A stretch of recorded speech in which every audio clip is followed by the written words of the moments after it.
Di sebuah desa yang tenang, ada sebuah warung tua di pinggir hutan. Warga menyebutnya warung angker, karena sejak lama tidak ada yang berani makan di sana setelah senja. Suatu malam, Raka, seorang pemuda yang baru pulang kerja, nekat berhenti di warung itu karena hujan deras. "Bu, ada mie panas?" tanya Raka pada seorang wanita tua yang berdiri di balik meja. Wanita itu tersenyum samar. "Duduk saja, Nak. Sudah lama tidak ada tamu." Raka duduk. Ia merasa aneh karena udara mendadak dingin, dan lampu warung berkedip-kedip. Tak lama kemudian, mie panas tersaji. Saat Raka hendak makan, ia melihat sesuatu. Bayangan-bayangan orang duduk di meja lain, tetapi tak ada siapapun di sana. Raka mulai merinding.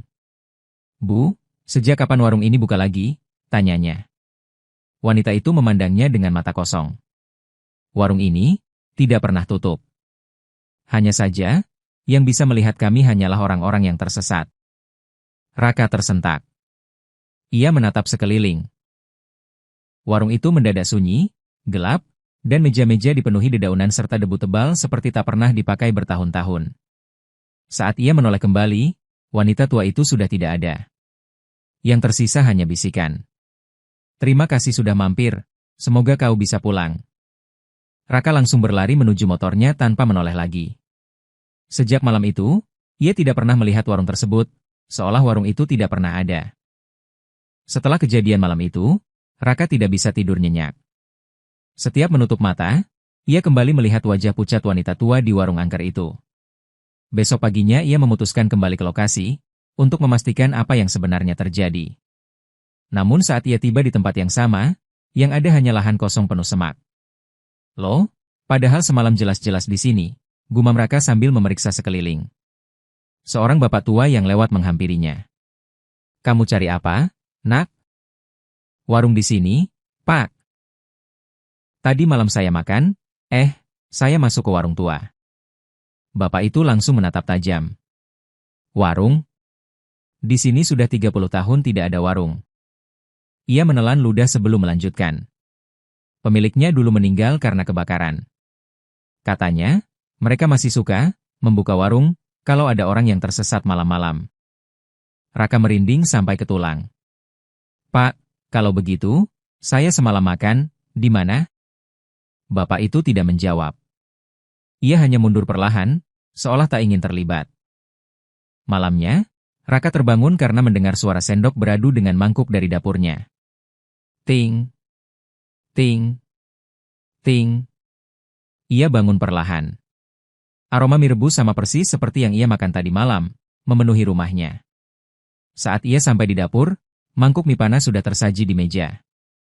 Uapnya mengepul, dan di permukaan kuahnya muncul bayangan wajah wanita tua itu. "Terima kasih sudah datang kemarin, Nak. Sekarang, giliranmu membayar." Mangkuk itu pecah sendiri. Lampu dapur mati. Dan di belakang Raka terdengar suara langkah pelan, perlahan, mendekat. Raka mematung. Langkah pelan itu terdengar semakin jelas, seperti kaki seseorang menyeret lantai. Srek, srek, srek. Dengan tangan gemetar, Raka menoleh perlahan. Di sudut dapur yang gelap, sesosok wanita tua berdiri membungkuk.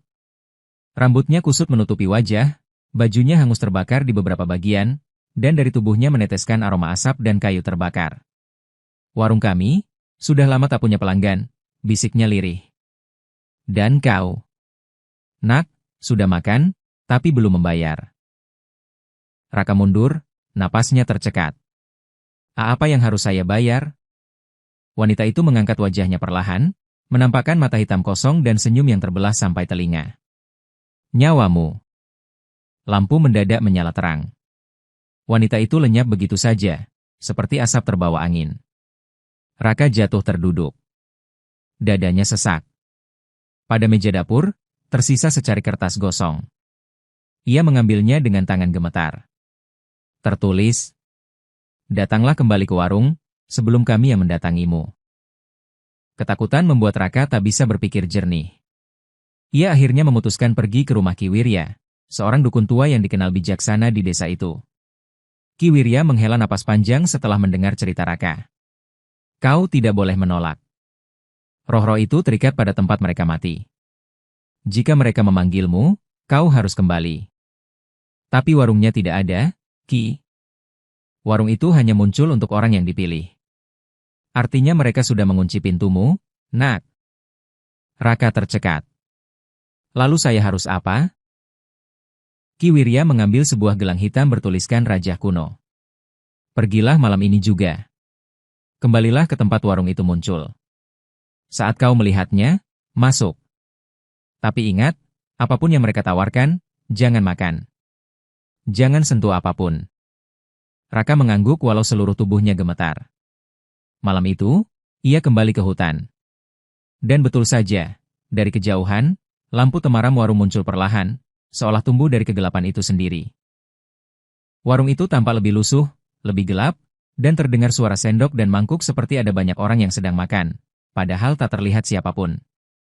Saat Raka melangkah mendekat, suara wanita tua itu terdengar jelas dari dalam. Kami sudah menunggumu. Setelah kejadian, Raka berhasil kembali ke rumah, namun ia tidak lagi sama. Ia tidak bisa tidur. Ia tidak bisa makan tanpa mendengar bisikan halus, warung, warung, buka warung itu. Kadang, di cermin, ia melihat bayangan wanita tua itu berdiri di belakangnya. Kadang, ia mencium aroma mie panas dari lemari kosong. Hingga suatu malam, ketika ia terbangun pukul 3 pagi, ia melihat meja kayu kecil muncul di tengah dapurnya. Meja itu, persis meja warung angker.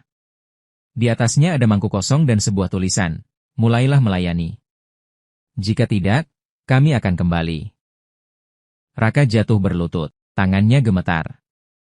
Ia tahu, kutukan itu kini berpindah kepadanya. Ia adalah penjaga baru warung angker. Cahaya dari gelang itu semakin kuat, menyelimuti seluruh tubuh Raka hingga ia tak bisa melihat apapun. Suara jeritan para roh bercampur suara kayu terbakar memenuhi telinganya. Lalu, hening. Tak ada lagi suara. Tak ada lagi guncangan. Raka membuka mata perlahan. Ia kini berdiri di luar warung. Namun warung itu tampak berbeda. Api hitam membakar seluruh bangunannya. Tidak panas, tetapi tetap berkobar, seolah membakar sesuatu yang tak terlihat manusia. Di dalam api itu, wanita tua tadi berdiri dengan tubuh gosong dan mata penuh kebencian. Kau pikir bisa lari? Bisiknya. Warung ini tidak akan pernah hilang tanpa pengganti. Tiba-tiba rasa panas menyengat muncul di pergelangan tangan Raka. Ia menunduk, gelang rajahnya telah retak, mengeluarkan asap tipis. Wanita itu tertawa serak. Raja itu hanya mengalihkan kutukan, bukan menghapusnya. Api hitam membumbung tinggi. Bangunan warung runtuh perlahan, namun sebelum benar-benar hilang, suara terakhir terdengar, sekarang, kau yang harus membuka warung itu kembali. Dan warung pun hilang, meninggalkan tanah kosong dan bau asap pekat. Setelah kejadian, Raka berhasil kembali ke rumah, namun ia tidak lagi sama. Ia tidak bisa tidur. Ia tidak bisa makan tanpa mendengar bisikan halus, warung, warung, buka warung itu.